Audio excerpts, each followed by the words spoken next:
అసలు స్విస్ బ్యాంక్లో ఏముందని వదిలినంత ఎంత ఫేమస్ అయింది? నేను ఇండియాలో ఉంటే స్విస్ బ్యాంక్లో అకౌంట్ ఓపెన్ చేయగలనా? ఒకవేళ అకౌంట్ ఓపెన్ చేయగలిగితే ఏమేమి డాక్యుమెంట్ అవసరం ఉంటుంది? అసలు మోడీ అన్నట్టు స్విస్ బ్యాంక్ నుంచి మొత్తం అమౌంట్ తీసుకొస్తున్నారు కదా, ఆ లిస్ట్ వచ్చిన తర్వాత ఏం జరిగింది? అసలు బ్లాక్ మనీని స్విస్ బ్యాంక్లోనే ఎందుకు దాచుతారు? ఈ డీటెయిల్స్ అని ఈ వీడియోలో తెలుసుకుందాం, వచ్చేయండి. చూడండి, ఏదైతే అమౌంట్ మన గవర్నమెంట్ నుంచి దాస్తామో దాన్ని బ్లాక్ మనీ కింద కన్సిడర్ చేస్తారు. లైక్ బెట్టింగ్ నుంచి వచ్చిన అమౌంట్ కానీ, గ్యాంబ్లింగ్ నుంచి వచ్చిన అమౌంట్ కానీ, మనకి ఏదైతే క్యాష్ మన బిల్ రూపంగా చూపించకుండా వచ్చే అమౌంట్ బ్లాక్ మనీ. ఎగ్జాంపుల్కి ఒక షాప్ కీపర్ అతను మీకు క్యాష్ ద్వారా మీకు వస్తువు ఇచ్చి దానికి సంబంధించిన బిల్ మీకు ఇవ్వలేదు అంటే బ్లాక్ మనీ కింద కన్సిడర్ చేయొచ్చు. అండ్ ఈ బ్లాక్ మనీని మనం వైట్గా మార్చడానికి ఎన్నో మార్గాలు ఉన్నాయి. అండ్ ఈ స్విస్ బ్యాంక్ అనేది అందులో ఒక మార్గం అనొచ్చు. అండ్ స్విస్ బ్యాంక్ అనే ఏదైతే వర్డ్ ఉందో అది మనకి ఒక బ్యాంక్ నేమ్ అయితే కాదు. స్విట్జర్లాండ్ ఉంది కదా, సో స్విట్జర్లాండ్లో ఎన్ని బ్యాంక్స్ని మనం స్విట్జర్లాండ్ ఉండే అన్ని బ్యాంక్స్ని మనం స్విస్ బ్యాంక్ అనే పిలుస్తారు. ఈ స్విట్జర్లాండ్లో ఉన్న రూల్స్ ఎలాంటివంటే, ఈ రూల్స్ స్విట్జర్లాండ్ బ్యాంక్స్ని వరల్డ్ ఫేమస్ చేశాయి. ఈ స్విట్జర్లాండ్ ఉండే రూల్స్ ఎలాంటివంటే, ఈ రూల్స్ స్విట్జర్లాండ్ బ్యాంక్స్ని వరల్డ్ ఫేమస్ చేశాయి. 1713లో స్విట్జర్లాండ్ వాళ్ళు ఒక రూల్ తీసుకొచ్చారు. ఆ రూల్ ప్రకారం బ్యాంకింగ్ కస్టమర్ డీటెయిల్స్ అనేవి ఎవరికి షేర్ చేయకూడదని. ఒక్కసారిగా ఈ డీటెయిల్స్ మనకు పెట్టగానే వరల్డ్ ఫేమస్ అయిపోయింది. పక్కనే ఉన్న France powerful and rich people ఒక్కసారిగా అమౌంట్ అనేది ఇక్కడ డిపాజిట్ చేయడం మొదలుపెట్టారు. అంతే, స్విట్జర్లాండ్ బ్యాంక్స్ అని అప్పుడే మనకి సీక్రెసీ అండ్ సేఫ్టీ అనేది చాలా పెరిగిపోయింది. అండ్ స్విట్జర్లాండ్ గవర్నమెంట్ కూడా అమౌంట్ అనేది వాళ్ళకి దగ్గర రావడానికి చాలా హెల్ప్ఫుల్ అయింది గవర్నమెంట్ రన్ చేయడానికి. అండ్ 1934లో మళ్ళీ ఒక లా తీసుకొచ్చారు. ఆ లా ప్రకారం ఒకవేళ కస్టమర్ డీటెయిల్స్ అనేది ఎవరికైనా షేర్ చేస్తే కనుక వాళ్ళకి కఠిన శిక్ష పడడమే కాదు, జైలు శిక్ష కూడా అండ్ ఫైన్ కూడా ఉంటుంది. సో ఈ లా అనేది వరల్డ్ ఫేమస్ చేసింది స్విట్జర్లాండ్కి. సో మీకు ఇప్పుడు డౌట్ వచ్చి ఉండదు కదా, పక్క కంట్రీస్ వాళ్ళు ఇన్ఫర్మేషన్ అడిగితే ఏంటి అనేది. సో గవర్నమెంట్ పక్క రూల్ పెట్టిందండి, ఎవరైతే ఇన్ఫర్మేషన్ చేయాలనుకున్నా సరే 5 years జైలు శిక్ష కూడా ఉంటుంది వాళ్ళకి. సో అందుకనే వరల్డ్ మొత్తం ఫేమస్ అయ్యి బ్లాక్ మనీ మొత్తం దాచడానికి ఇంత ఫేమస్ అయింది స్విట్జర్లాండ్ అనేది. అండ్ మీరు వినే ఉంటారు కదా, బిల్ లాడెన్ అకౌంట్ కూడా స్విస్ బ్యాంక్లో ఉందని. మనం ఇండియన్ సెలబ్రిటీస్ గురించి డిస్కస్ చేసినప్పుడు ఈ అకౌంట్ గురించి కూడా మనం డిస్కస్ చేసుకుందాం. పొలిటికల్ ఏం చెప్తారంటే స్విట్జర్లాండ్ అనేది న్యూట్రల్ అని. ఎందుకంటే 1501 నుంచి ఇప్పటి వరకు ఏ దేశం మీద కూడా యుద్ధాన్ని ప్రకటించలేదు, యుద్ధానికి కూడా వెళ్ళలేదు మన స్విట్జర్లాండ్ అనేది. అందుకని అన్ని దేశాలు స్విట్జర్లాండ్లో పెట్టడానికి మెయిన్ రీజన్. సో అందరికీ హెల్ప్ అవుతుంది. ఎందుకంటే యుద్ధం ప్రకటించారంటే అక్కడ ఇన్స్టెబిలిటీ ఉంటుంది అమౌంట్ అనేది. కానీ స్విట్జర్లాండ్ ఇప్పటికొచ్చి ఎటువంటి వార్స్ పాల్గొనలేదు లాస్ట్ 500 years నుంచి. సో అందుకని ప్రతి ఒక్కరు స్విట్జర్లాండ్లో మనకి స్విస్ బ్యాంక్లో అమౌంట్ని దాయడానికి ఇష్టపడతారు. ఒక యుద్ధం జరిగిందంటే అక్కడ ఇన్స్టెబిలిటీ ఉంటుంది. ఇన్స్టెబిలిటీ ఉన్న కరెన్సీ డౌన్ అవుతుంది. కానీ స్విట్జర్లాండ్ కరెన్సీ అనేది ఇప్పటికీ ప్రీమియంగా ఉంది. అందరూ అక్కడ అమౌంట్ పెట్టడానికి ముందుగా మొగ్గు చూపుతారు. అంతేకాదు, ఇప్పుడు మనకి అలాగే ఏదైతే కౌన్సిల్స్ ఉన్నాయో అందులో కూడా స్విట్జర్లాండ్ మీద గవర్నమెంట్ ప్రెజర్ చేసింది. మీ రూల్స్ అనేది తగ్గించండి, మీ దగ్గర ఎవరెవరు ఇన్ఫర్మేషన్ అమౌంట్ దాచారో అది చెప్పండి అని. స్విట్జర్లాండ్ గవర్నమెంట్ చెప్పడమే కాదు, ఇంకా రూల్స్ని స్ట్రిక్ట్ చేసింది. ఎటువంటి ఇన్ఫర్మేషనే కాదు కదా, ఇన్ఫర్మేషన్ ఇవ్వడానికి ట్రై చేసిన వాళ్ళకి కూడా జైలు శిక్ష వేస్తుందని చెప్పింది. ఇప్పుడు అసలు స్విస్ బ్యాంక్లో అకౌంట్ ఎలా ఓపెన్ చేయాలో చూద్దాం. ప్రపంచంలో ఎక్కడున్నా, నువ్వైనా నేనైనా ఎవరైనా సరే ఇంట్లో ఉండే మన స్విస్ బ్యాంక్ అకౌంట్ని ఓపెన్ చేయొచ్చు. మినిమం అకౌంట్ బ్యాలెన్స్ అయితే మినిమం 1 million స్విస్ ఫ్రాంక్ అయితే ఉండాలి. మ్యాక్సిమం ఎంతైనా ఉండొచ్చు. అండ్ మీ యొక్క ఏజ్ అనేది 18+ years ఉండాలి. అండ్ మీ పాస్పోర్ట్ వ్యాలిడిటీ అనేది 6+ month వ్యాలిడిటీ అయితే ఉండాలి. అండ్ మీరు ఈ అమౌంట్ ఎలా వచ్చిందో మీరు డీటెయిల్స్ అనేది చెప్పాలి. ఎందుకంటే ఇంతకుముందు ఈ అకౌంట్ ఓపెనింగ్ అనేది చాలా ఈజీగా ఉండేది. కానీ మనీ లాండరింగ్ అండ్ వేరే గవర్నమెంట్స్ ప్రెజర్ వల్ల మీరు ఈ అమౌంట్ అనేది ఎలా వచ్చిందో తనకి తెలియజేయాలి. అండ్ మీకు తెలుసా, ఇక్కడ మనకి కోవిడ్ టైంలో కూడా స్విస్ బ్యాంక్ అకౌంట్లో ఇప్పటికీ అకౌంట్ అనేది ఓపెన్ చేస్తూనే ఉన్నారు, అమౌంట్ డిపాజిట్ చేస్తూనే ఉన్నారు. అంటే అర్థం చేసుకోండి స్విస్ బ్యాంక్ పైన ఉన్న మిగతా వాళ్ళకి ఎంత నమ్మకం ఉందో.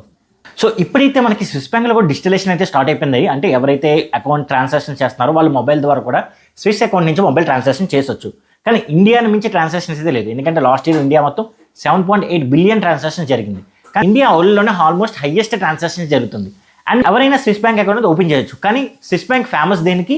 నంబర్డ్ అకౌంట్కి. సో ఈ నంబర్డ్ అకౌంట్ ఏంటో చూద్దాం. ఈ నార్మల్ స్విస్ బ్యాంక్ అకౌంట్ అనేది ఎవరైనా ఓపెన్ చేయొచ్చు. కానీ స్విస్ బ్యాంక్ ఫేమస్ దేనికి? నంబర్డ్ అకౌంట్కి. సో నంబర్డ్ అకౌంట్ ఎంత ఫేమస్ అంటే పెద్ద గవర్నమెంట్ యూఎస్ అయినా మన ఇండియా అయినా ఏ గవర్నమెంట్ అడిగినా డీటెయిల్స్ అనేది షేర్ చేయరు. అండ్ ఈ అకౌంట్ ఓపెన్ చేయాలంటే మీరు ఫిజికల్గా అక్కడ ఉండాలి. అండ్ దాంతోపాటు మీకు అమౌంట్ అనేది ఏ విధంగా వచ్చిందో చెప్పాలి. ఎందుకంటే స్విస్ బ్యాంక్ అకౌంట్ అనేది ఎవరైనా ఓపెన్ చేయొచ్చు. కానీ స్విస్ బ్యాంక్ ఫేమస్ దేనికి? నంబర్డ్ అకౌంట్కి. సో ఈ నంబర్డ్ అకౌంట్ ఎంత ఫేమస్ అంటే పక్క గవర్నమెంట్ పెద్ద గవర్నమెంట్ ఏదైనా యూఎస్ అవని, ఇండియా అవని, రష్యా అవని, చైనా అవని ఎవరు అడిగినా టాప్ మోస్ట్ డీటెయిల్స్ అసలు షేరే చేయరు. సో మీ ప్రయారిటీ అనేది టాప్ మోస్ట్లో ఉంటుంది. అండ్ ఈ నంబర్డ్ అకౌంట్లో మీకు ఒక కోడ్ అనేది ఇస్తారు. సో ఈ కోడ్ అనేది బ్యాంకులో నంబర్స్ కూడా చాలా తక్కువ మందికి తెలుసు. అండ్ మన ఇండియాలో ఒక ట్రాన్సాక్షన్ చేయాలనుకోండి, ఎంత మనకి ఐఎఫ్ఎస్ కోడ్ కావాలి, బ్రాంచ్ కోడ్ కావాలి, మీ అకౌంట్ నెంబర్ కావాలి, మీ నేమ్ కావాలి. కానీ ఇక్కడ మనకి ఈ కోడ్ ఒకటి, ఈ ఏదైతే నంబర్డ్ అకౌంట్కి కోడ్ అయితే ఉందో ఆ కోడ్ ఉంటే చాలు అమౌంట్ అనేది ట్రాన్స్ఫర్ అయిపోతుంది. సో ఒక్కసారి మీ బ్యాంక్ అకౌంట్ ఓపెన్ తర్వాత మీ అకౌంట్ ప్రైవసీ అన్నది వాళ్ళకి ఫస్ట్ ప్రయారిటీ. అండ్ మీకు ఇంకో విషయం తెలుసా, ఇక్కడ మీకు బ్యాంక్ అకౌంట్ స్టేట్మెంట్లో కూడా మీ డీటెయిల్స్ అని ఏవి రావు. ఏదైతే నంబర్డ్ అకౌంట్ ఉందో ఆ నంబర్ మాత్రమే వస్తుంది. ఒకవేళ సైబర్ క్రైమ్ కానీ వేరే వాళ్ళ స్టేట్మెంట్ చూసినా కానీ ఈ అకౌంట్ ఎవరిదో వాళ్ళకి ఎవరికి తెలియదు, జస్ట్ నంబర్ మాత్రమే ఉంటుంది. అండ్ ఇక్కడ మీరు అకౌంట్ ఓపెన్ చేసి $300 పర్ ఇయర్ ఉంటుంది. అంతేకాదు, మీకు అకౌంట్ స్టేట్మెంట్ వద్దు అనుకుంటే, ఎక్కడైనా అకౌంట్ స్టేట్మెంట్ కావాలి అనుకుంటే మీకు ఛార్జెస్ చేస్తారు. కానీ ఇక్కడ అకౌంట్ స్టేట్మెంట్ వద్దు అనుకుంటే ఎక్స్ట్రా ఫీ పే చేయాలి. ఎందుకంటే దాన్ని వాళ్ళు ఆపాలి కాబట్టి. అంటే ఈ స్టేట్మెంట్ మీకు ప్రైవసీ ఉంచాలని ఇంకా ఎక్స్ట్రా ఫీ అనేది పే చేసుకుంటారు. అన్ని బ్యాంకులకి ఇక్కడ చెక్ కానీ డ్రాఫ్ట్ కానీ ఉండదు. ఈ స్పెసిఫిక్గా ట్రావెలర్ కరెన్సీ ఉంటుంది, స్విస్ ట్రావెలర్ కరెన్సీ. సో మీకు ఎక్కడైనా ఎక్స్చేంజ్ చేసుకోవాలి అనుకుంటే ఆ ట్రావెలర్ కరెన్సీ తీసుకెళ్ళి మీకు కావాల్సిన అమౌంట్ అనేది విత్డ్రా చేసుకోవచ్చు. అండ్ మీరు వినే ఉంటారు కదా, సెలబ్రిటీస్లో స్విస్ బ్యాంక్ కరెన్సీ దొరికిందని. సో ఈ కరెన్సీ నోట్స్ అనేవి ఇవే. అండ్ దీనికి ఎక్స్ట్రా 1% ఛార్జ్ కూడా చేస్తారు. ఈ స్విస్ బ్యాంక్లో వ్యాలెట్స్ కూడా ఉంటాయండి. ఈ వ్యాలెట్కి వస్తే ఛార్జ్ ఎంతో తెలుసా, $5 lakh. అంటే ఆలోచించండి, $5 lakh వాటిలో ఎంత అమౌంట్ అనేది దాచుంచుతారు అనేది. అండ్ స్విస్ బ్యాంక్ అసోసియేషన్ ప్రకారం వీళ్ళు మనీ లాండరింగ్ కానీ ఎటువంటి లీగల్ ఇన్ఫర్మేషన్ కావాలంటే ఇన్ఫర్మేషన్ షేర్ చేస్తారని ఉంది. అంటే ఇన్ఫర్మేషన్ షేర్ చేస్తారంటే జస్ట్ ఇన్ఫర్మేషన్ డీటెయిల్స్ ఇస్తారని మాత్రమే, అంతేగాని వాళ్ళ అమౌంట్ మాత్రం ఇచ్చారు. సో అన్ని బ్యాంక్స్ లాగే ఇంట్రెస్ట్ రేట్స్ అనేది చాలా బాగుంటుంది అనుకుంటారు కదా. సో ఇండియాలో ఒక అకౌంట్కి ఇంట్రెస్ట్ రేట్ అనేది మనకి ఎంత వస్తుంది, 6 to 7%. FD చేస్తే కూడా అంత రాదు. సో కానీ మనకి స్విస్ బ్యాంక్లో ఇంట్రెస్ట్ రేట్ అనేది -0.75%. అంటే ₹1,00,000కి అదనంగా మీరే ₹750 అనేది పే చేయాలి. అంటే చూసారా, మనమే రివర్స్లో అమౌంట్ పే చేయాలి.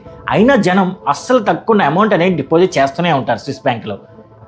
సో దానికి రీజన్ లేకుండా కూడా పోలేదు. ఎందుకంటే మనకి 2010లో స్విస్ ఫ్రాంక్ అనేది ఒక స్విస్ ఫ్రాంక్ ఇండియాలో ₹44 ఉండేది, కానీ ఇప్పుడు ₹88, అంటే డబల్ అయింది. సో ఆలోచించండి, స్విస్ బ్యాంక్ ఒక కరెన్సీ ఎంత స్టేబుల్గా ఉందో. వాళ్ళకి ఇన్ఫ్లేషన్ అనేది ఆల్మోస్ట్ మైనస్. అదే మనకి ఇన్ఫ్లేషన్ ప్రతి ఇయర్ 6% ఉంటుంది. అది స్విస్ బ్యాంక్లో వాళ్ళకి, స్విట్జర్లాండ్లో వాళ్ళకి ఇన్ఫ్లేషన్ ఆల్మోస్ట్ -0.1, 0.5. అసలు రేట్ అనేది చాలా స్టేబుల్గా ఉంటుంది అక్కడ. అందుకే అందరూ అమౌంట్ అనేది అక్కడ డిపాజిట్ చేయడానికి ఇష్టపడతారు. సో స్విస్ బ్యాంక్ అకౌంట్లో ఒక అకౌంట్ ఓపెన్ చేసిన అతను డెత్ అయితే ఏమవుతుంది? సో ఒక పర్సన్ డెత్ అయితే ఎవరైతే నామినీ డీటెయిల్స్ వచ్చారో అమౌంట్ అనేది డైరెక్ట్గా వాళ్ళకి వెళ్ళిపోతుంది.